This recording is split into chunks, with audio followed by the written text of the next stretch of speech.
बिस्मिल्लाहिर्रहमानिर्रहीम। शुरू अल्लाह के नाम से जो बड़ा मेहरबान निहायत रहम वाला है।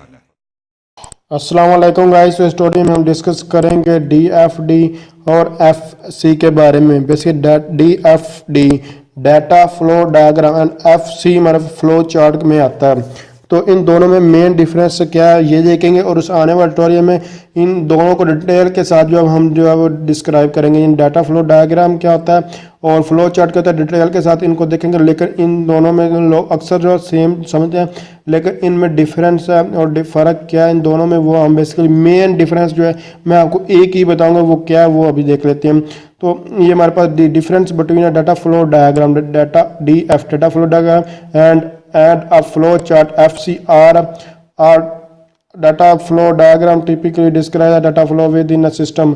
तो ये यानी कि यहाँ जो बता रहे within a system जो बताया है उसके बाद data flow usually describe the detailed logical of a business process। तो ये चीज़ तो आप पढ़ सकते हैं लेकिन जो मेन डिफरेंस अब मैं आपको बताने वाला ये आपने याद रखना है ये मेन इसमें ये बाकी इतना जो फ़र्क नहीं है। तो डाटा फ्लो डायग्राम इसमें भी डाटा का ही फ्लो है लेकिन इसमें जो फ्लो चार्ट में भी डाटा का ही फ्लो है।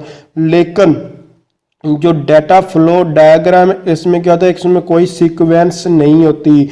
इसमें जो एंटिटीज़ होती हैं जो प्रोसेस के दरमियान रिलेशन वगैरह जो होता है उसमें यानी कि वो आपको यानी कि एक सीक्वेंस नहीं बताते कि यहाँ पहले ये काम करना है यहाँ स्टार्ट करना है फिर उसके बाद लॉजिक लिखनी है स्टेप बाय स्टेप पहले ये लिखना है फिर ये ऐसा नहीं होता फिर स्टॉप करना है। ऐसा कुछ भी नहीं है डाटा फ्लो डायग्राम में।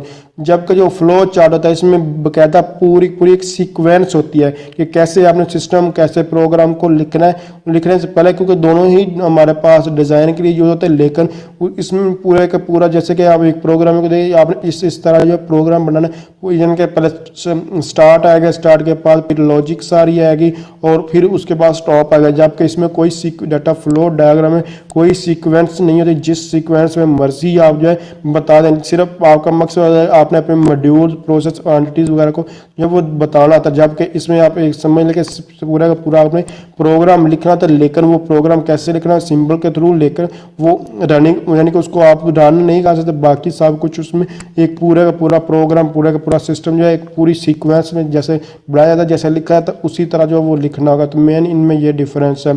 तो बाकी इन दोनों में डिटेल के साथ हम जो है वो डिस्क्राइब करेंगे। तो अगर आप समझ रहे हैं ये वीडियो हेल्पफुल है इसको लाइक शेयर और कमेंट्स ज़रूर कीजिएगा। Thanks for watching. अल्लाह हाफिज़।